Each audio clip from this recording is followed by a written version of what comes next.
Hello everyone, welcome back to Ashika's mini vlog. আজকে গেছিলাম গড়িয়াহাট একটু বাজার করতে। তার আগে লাঞ্চটা সেরে ফেলেছিলাম তরুণ নিকেতন পাইস হোটেল থেকে। তরুণ নিকেতন পাইস হোটেল নর্মাল কোনো পাইস হোটেল না, এটা কিন্তু একটা হেরিটেজ পাইস হোটেল।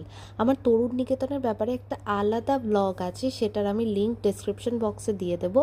অবশ্যই তোমরা কিন্তু দেখো, আর তোমরা এটাকে নিয়ে রিসার্চও একটু সার্চ করে নিও। এটা কিন্তু অনেক পুরনো একটা হোটেল।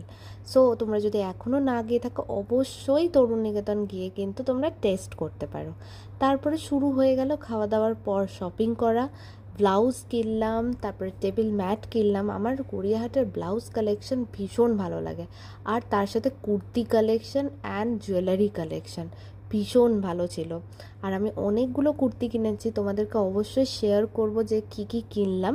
তোমরা যদি চাও যে কীরকম কীরকম ডিজাইনের কুর্তি কিনলাম আমি শেয়ার করি, অবশ্যই আমাকে কিন্তু কমেন্ট করে জানিও, আমি আবার একটা আলাদা ডিটেলস ভিডিও বানাবো। আর ঢাকেশ্বরী বস্ত্রালয়ের একদম অপোজিটে এই কাপড়ের ছিটের দোকানে অসাধারণ কাপড়ের ছিট পাওয়া যাচ্ছিল। সো তোমরা যদি চাও নিজেদের জন্য ড্রেস মেটেরিয়াল বানাতে, অবশ্যই গড়িয়াহাটের এই কাপড়ের ছিটের দোকান থেকে তোমরা শপিং করতে পারো। আর ক্রকারির তো কোনো কথাই হবে না, গড়িয়াহাটে প্রত্যেকবার গেলেই অনেক ক্রকারি সেট আমরা কিনি, কিছু না কিছু বাড়ির জন্য কেনাই হয়। তারপরে একটু ঠান্ডা ঠান্ডা লেমনেড খেয়ে গেছিলাম গোল পার্ক। আমাদের ফোনের কিছু অ্যাক্সেসরিজ কেনার ছিল, ভাবলাম সামনের থেকেই কিনে নিই, আবার এলে আমাদেরকে ওই CC2 এর থেকেই কিনতে হয় সব সময়। দেন ওখানে দেখলাম একটা খুব ভালো চায়ের দোকান ছিল, আর চা নিয়ে কিন্তু একটা স্পেশাল আমি রিলস বানিয়েছি, অবশ্যই তোমরা চেক আউট করো।